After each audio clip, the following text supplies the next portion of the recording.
2012tik udala aurrekontuak luzapen egoeran daude andoainan, zer dela eta zergatik ez da akordio politiko gehiago egoten gure udaletxean, beste herrietan ez bezala. Eta zein konpromiso hartzen duzue hori ebitatzeko hurrengo agintaldian? Argi dago, gure ustez denok ardura dakagula eta hortatik autokritika bakoitzak egin behar dula berea. Gure ustez bilduk agintaldi osoan ez du ulertu, gehiengoa ezekala eta inposizioaren bidez saiatu da gobernatzen. Alde hortatik ez da gai izan akordioak bideratzen eta akordioak aurrera eramaten eta bakarrik batzuentzat gobernatu egin du. Alde hortatik parraman digu orain ikustea folleto batean anak esaten zula gustatuko litzaiokela hurrengo agintaldian deno alkatea izatea, orduan guk galdetzen diogu orain arte noren alkatea izan den.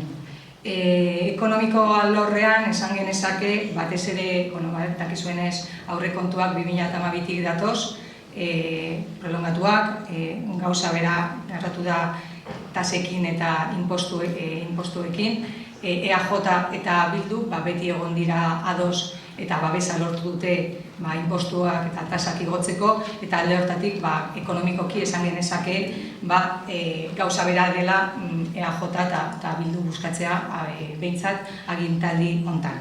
Eta alde hortatik ere gauz identitarioetan eta presoen eskubideak defendatzerakoan ere beti babesa jaso dute eta gauza bera gertatuko litzaiguke.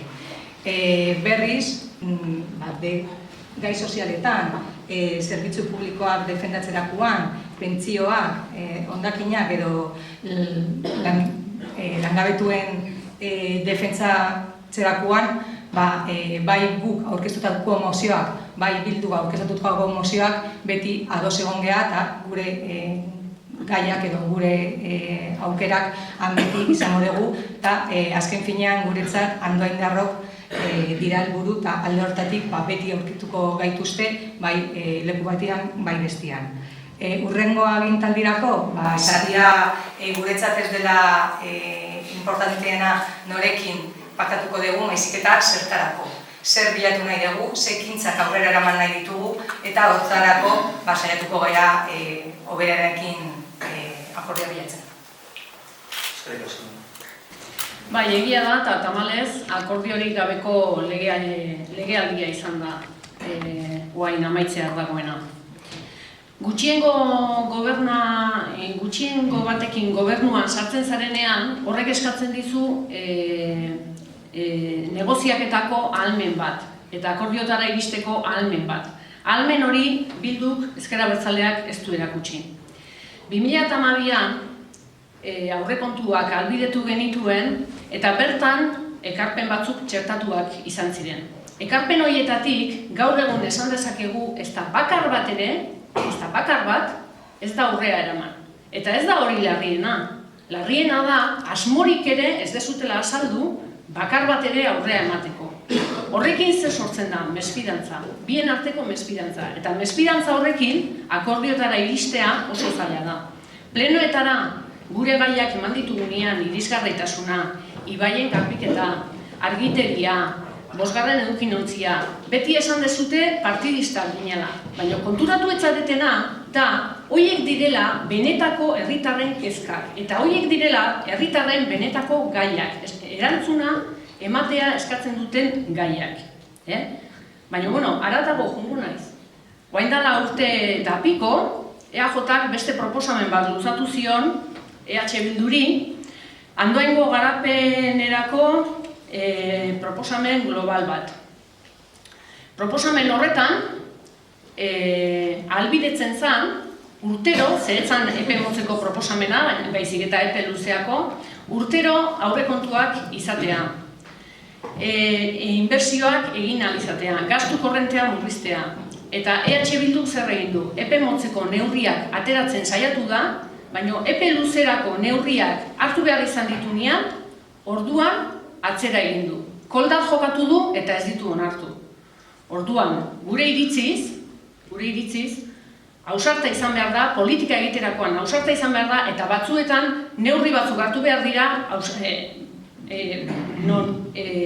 ondo ingozun, ala gaizki ingozun. Baina, ausarta izan behar da neurri horiek hartzerakoan. Eta negoziaketa batean, erdipuntu bat topatu behar da. Eta Bildurekin legealdi honetan, erdipuntu hori topatzea oso zaila izan da. Ez, asko. Bai, tamalgarria izan da agintaldi honetan akordio faltara iritsi gabe bizitu dagoela eta, bueno, adibide gisa aurrekontuak izandu direla eta tasak eta zerrena. Lehenengo esan behar dugu, uda gobernuak gaudenez, gure autokritika eta gure ardura ere badugula noski, baina ez bakarrak. Iruditzen zaigu, oposizioaren lana ez dago lauki udala honetan, ez dago oposizioen proposamenak edo lana. Hemen egondan 4 urte hauetan izan da blokeo hutsa eta batez ere gai importanteetan. PSek lehenengo gunetik esan zigun gurekin ez zula ezarren nahi eta bete du ere izan noski eta PPek zer esanik ez. PNV-rekin gerora batu zitzaien jarrera batean, ez da. Aipatzeko gaur egun Gipuzkoan gu andoin da soilik 2012ko aurrekontuekin funtzionatzen ari garela. Aipatu da hemen, akordio hori proposatzen zigutela, ez da gizarroak zer, akordio hori PNV-ek aurkeztu ziguna, guk prestutasun oso zentzutera junginan 4 bilera genitun, proposamen hori erabat itxia zen eta gaina zehaztu gabea. Zehaztasunetara iristeko, adostasunetara edo hitz hasi ginean, PNV izan zen 4 bileroetan bilera altxatu eta bukatu dutzat eman zuena. Eta gainera, bilera horretan bertan ere, baina inpretan zaukaten nolabait ere akordio horren edo bilera horietan berri. Beraz, intenzionalidadea izan bat ere soluzionatzeko bideak jartzeko, baizik eta erabateko estrategia politiko baten baitan. Eta are gehiago esan nahi dut, gainera, guk prestutasun osoa daukagu hurrengo agintaldian eta poste naiz hemen entzun dudana dala akordioetara eta berriz eseritzeko jarrera ukitzea zen, uste alderdikeriak utzin behar direla zenbait gaietan oso importantea direnak dala aurrekontuak, funtzionatzeko oso baliogarria direna, tasak eta zerretan zer gertatuko da eta zenbait erabaki importanteetan. Hori, postekoa da eta espero dugu hurrengo urtetan horrela izatean. Baita ere aipatu gauza txiki bat aurrekontuak onartzeko proposamena egin zigutela autoren urteetan, pero bakarrik egin zigun 2014ko aurrekontuak onartzen beraien proposamena 2014ko aurrekontuak bakarrik onartzen zizkiguten. Zehaztasun horietan, 110 jaisteko proposatzen ziguten bai lehenengo kapitula eta bai bigarren kapituloan, bi kapitulo horietan bata lehenengoa langilei dagokiena, bigarrena gastu korrentei dagokiena. Zehaztasuna behar genuen, nun eta zertan adostu denen artean. Gero, aipatu du, Josek ere bai, nolabait, beraien proiektu hau da irisgarritasuna, ez da izan. Hori ez dira beraien udala proiektu.